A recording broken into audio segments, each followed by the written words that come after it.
Hey YouTube, it's Justin, aka Demonic Sweaters, and I'm here again with another drum lesson. Today is actually going to be kind of more of an abstract type of lesson, not exactly like talking about, like notes and how to play a specific beat, but rather how to figure out what to play to a song. Like say you're in a band and you're trying to come up with like your own original drum parts, and I'm not talking about to like covers, I mean like to originals.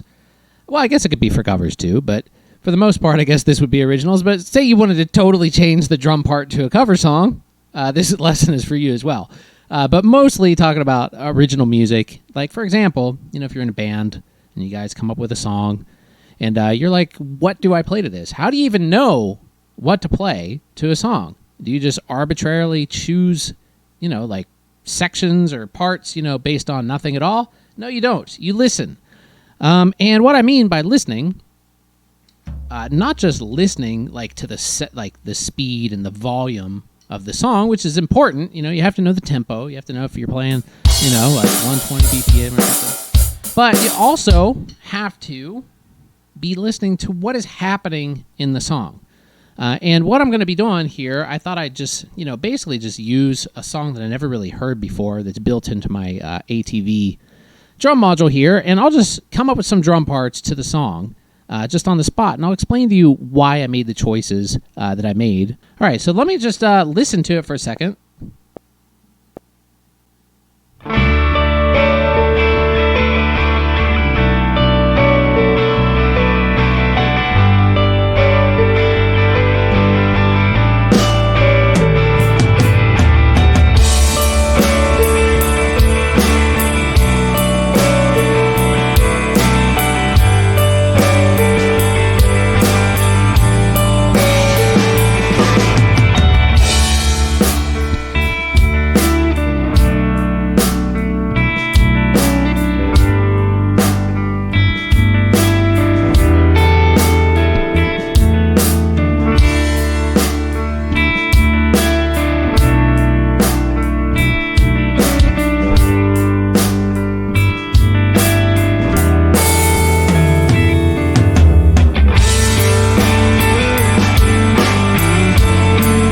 Okay, so, that was just me hearing that for the first time and just sort of playing along.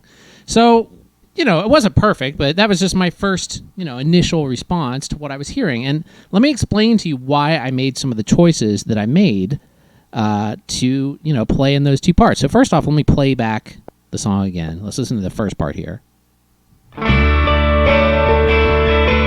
Okay, now listen to the bass. The bass is playing eighth notes. Boom, boom, boom, boom, boom. But you also have this guitar doing this delicate strumming going on. So let's listen to that again. And the piano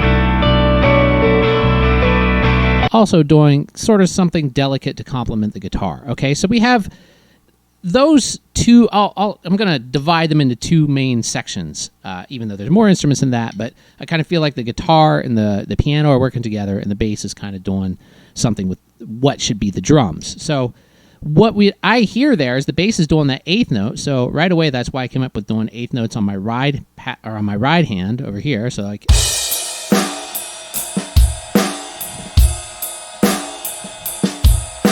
Okay, now listen to my snare drum. I'm putting in those little ghost notes there. Kind of exaggerate them a bit. You can hear them.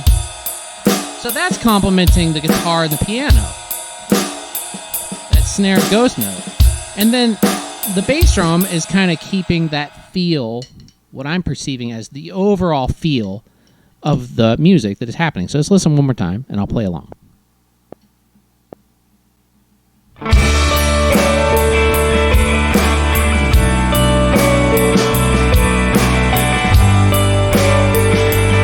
So notice how the snare is complementing where the guitar strumming is happening.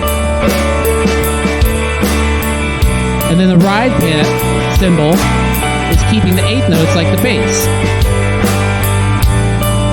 Now I switch the feel to the hi-hat. Because there's the bass now switched to a more sparse pattern. And when I got into jamming on it earlier, what I was doing, I wish I could skip ahead to that part. Can I? Let me see if I can. No, I can't. Shoot, which one was that? Pop 3. I think there's a way where I could go to just that part, but here we go. Listen again. When I get to the change, I guess I can edit this out.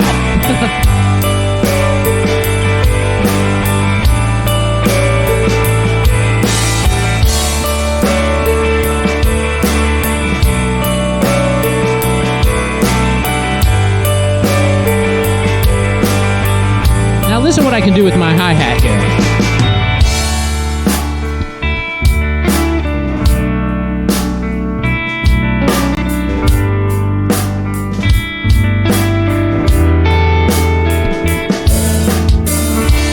Notice how I'm kind of placing accents to kind of accentuate the bass, becoming more, broken up there and not just straight eighth notes. So I'm trying to follow the bass and also just bringing the overall volume down by switching to a closed hi-hat, but not too closed. Now, this is something that I hear a lot of really, really novice drummers do, is they'll basically in any quiet part, they'll squeeze that hi-hat down as tight as it'll go. I can't really do it, on an electronic set the way that I want to show you guys, but it sounds really weird if there's just not like a little bit of, breathing going on in the hi-hat.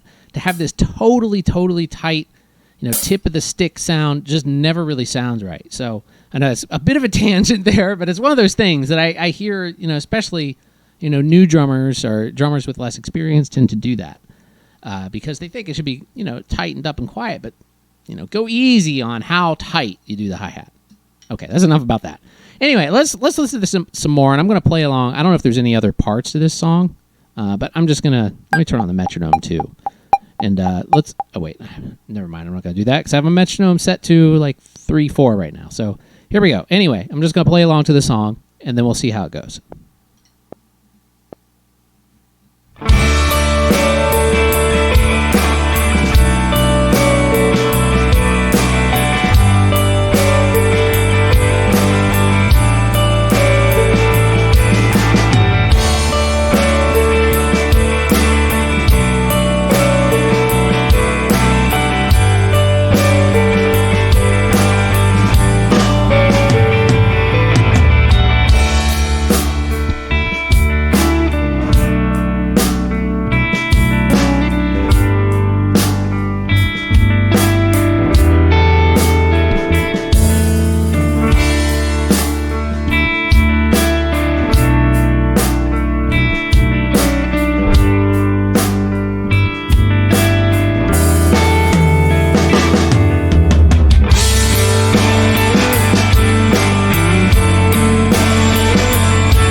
Okay, so yeah, that was just my first attempt, aside from the little practicing you heard in the beginning of the video. But just, what I was doing there, the choices I were making, and why I was making them.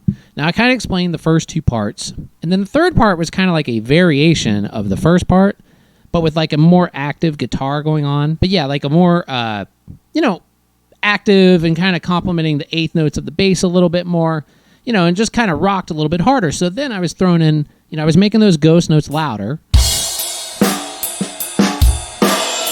And also laying into my ride a bit to make that more powerful. Not every time like that. Adding more fills. Maybe throwing a little variation of the kick every now and then.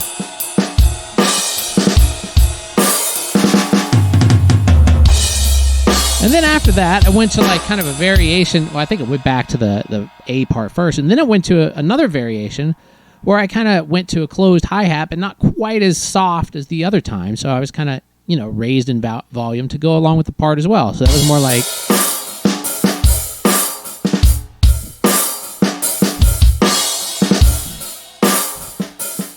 just listening. You have to listen to what is going on and how all the different parts... all the different instruments that make up the song, how they're kind of evolving and changing throughout the song. Now, this, especially if you're in an original band that's coming up with music, your other bandmates might not have their parts totally solidified yet. So in that case, you just kind of have to listen, as much as you can and try to just improvise how I was doing, like it's the first time you're hearing it, until something starts to stick. Or if they already have, the way I prefer it is they already have all that stuff thought out and they've got their parts all down before they even show them to me. But anyway, not everybody does. So sometimes you just have to like play along until you start feeling it, and and then something will solidify eventually. But the important thing is to listen to what is going on in the song, and not, like I said, not just the tempo, not just the BPM, and how loud or soft it is. Listen to all of the individual parts and do things based on those. What would complement those parts the best. Maybe there were some more options I could have done in there. Maybe I could have started on the hi-hat, with eighth notes. But to me, that strumming guitar, the delicateness of it really said ride cymbal to me. If it's a more closed and kind of staccato part, then hi-hat is what I start hearing. So those are all little things, how do I know that? I don't know, just from experience, I guess, and like playing along what I think fits and over years of doing it. But I think you can hear it. Even if you don't have the experience, try one. If you're like, that doesn't sound right at all, switch to the other one, So anyway, hopefully you guys found this helpful. Hopefully it wasn't too like abstract and not really a direct lesson per se, but hopefully you guys got something out of that. Don't forget to like, subscribe, click the bell icon so you get notified every time I upload new content, as well as check out my links down below. Whatever project I have going on right now, it's probably linked down there. Also, if you're in the New York area, the Demonic Sweaters, the band version of what I do, is going to be playing several shows here coming up pretty soon. One this month on the 29th for free at Mama Tried in Brooklyn, Sunset Park, Brooklyn. So come down and check that out. Anyway, see you guys really soon. Have a great day.